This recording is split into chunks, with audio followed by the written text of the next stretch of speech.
welcome back to Macabre London's Abhorrent Advent Calendar. As you'll be aware if you've already joined me for the past 3 episodes, I'm counting down the days until Christmas, but not in the usual joyful way you may expect. Instead, I'll be telling you 24 gruesome stories until we hit Christmas Day, when you'll receive a full-length episode of Macabre London as your hideous Christmas present from me to you. In episode 3, we learned of the creepy cryptid, the Abominable Snowman, and how his legend is still alive and kicking, regardless of there never being solid proof of him existing. Join me today as I open door number 4 in search of another animal, one which many of you may encounter when you get the Christmas decorations down from the loft, but wouldn't think that it may be trying to help you.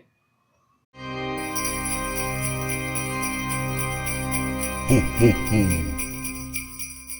Once upon a time, there was a small cottage in the middle of the woods in Ukraine. Inside there lived a mother and her 2 children. The little family was very poor, so much so that the floor of their little hut was just dirt. One day, the 2 children were playing on the floor when they saw a little seedling sticking up out of the muck. They called their mother, who looked at the sprig. She'd never seen anything sprout from the ground in their little cottage before, and so she decided to let the children look after the seedling and to let it grow. The children looked after their new friend with great care. They watered it every single day, opened the curtains so it could get all the sunshine it needed, and they even sang to it, hoping that it may grow faster.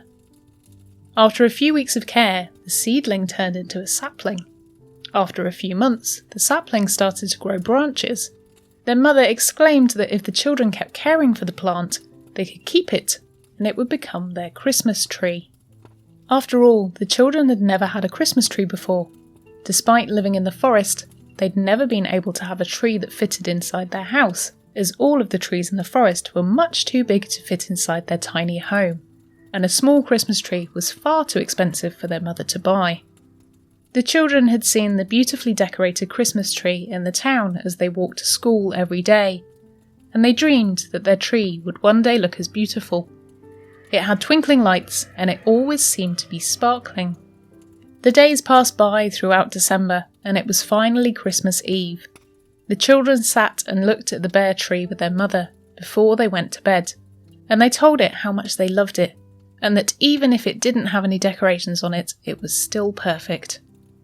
That night, once the children were in bed, Mother cleansed the house, ready for the next day.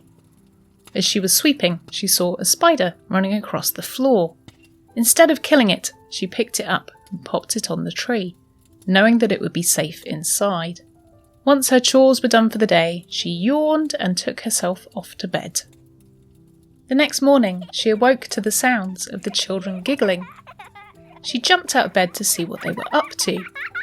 "Come look," her youngest said. "The tree, it's beautiful, just like the one in town."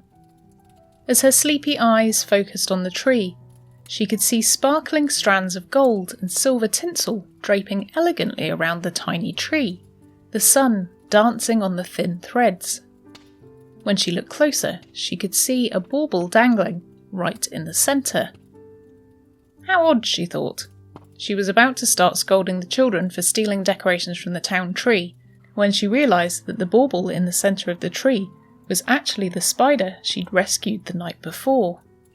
With the sun touching its body, it now glistened like a jewel, and the tinsel on the tree was in fact her web, glowing in the sun.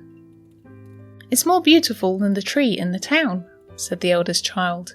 "It's the most beautiful thing I think I've ever seen," said the youngest.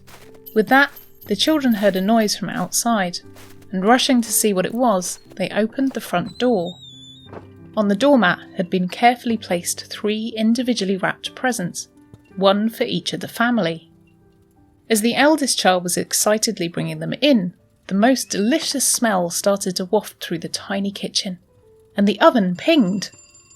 When Mother looked inside, there was a full Christmas dinner cooking away, which looked like it would be ready in time for lunch.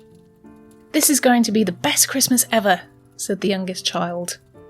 "I know," said the mum, and she could swear she saw the spider give her a wave and a wink.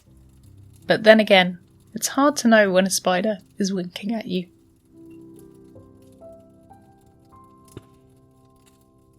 Thank you for joining me for door number 4 of the Macabre London Abhorrent Advent Calendar. I hope you enjoyed that take on a traditional Ukrainian folk story. I gave it my own twist, but the general sentiment is the same. If you've ever wondered why we have tinsel on our trees at Christmas, then now you know. This is where the tradition comes from. There's also a tradition to put a spider decoration on your tree to remember to always be thankful for what you've got. And it's also said to bring you luck, which I think is a lovely tradition, and one I think I'll be adding to my tree this year. If you want to read more about this story, then as usual, all of my sources will be in the show notes and the description box, so you can go and have a read. And I'll be back tomorrow with door number 5, so make sure you join me then. Please like, comment, rate, review and subscribe on whatever platform you're enjoying this on, and come and say hi on my social media. If you'd like to help support the show, then you can do so by signing up to our Patreon, buying a gift from the Amazon wishlist, or making a one-off donation via the Acast supporter link. Thank you for joining me. I've been Nikki Druce, and I will see you for door number 5 tomorrow.